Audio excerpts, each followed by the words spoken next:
வச்சு அதை வந்து இந்த மாதவாவுடைய கையில் கொடுப்பாரு. அவர் வந்து தானம் வாங்க தான் வந்தார். இவனுடைய அந்த குருதி இருக்கு இல்லைங்களா, இவனுடைய ரத்தம், கர்ணனுடைய ரத்தம் மாதவாவுடைய கையில் பட்ட உடனே என்ன ஆகும் அப்படின்னா, மாதவாவே வந்து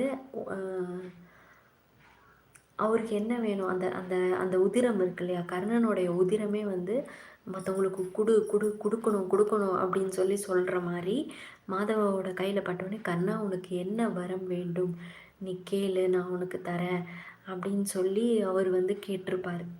அதாவது தானம் வாங்க போனவர், வரம் வாங்க போனவர், நான் உனக்கு தானமாக நான் கொடுக்குறேன், நான் உனக்கு வரமாக கொடுக்குறேன் அப்படின்னு சொல்லி நீ என்கிட்ட ஏதாவது கேட்டே ஆகணும் அப்படின்னு சொல்லி கேட்டிருக்காரு. அதாவது அந்த ரத்தம் போய் பட்ட உடனே எப்படி வந்து மாற்றிருக்கு பாருங்க.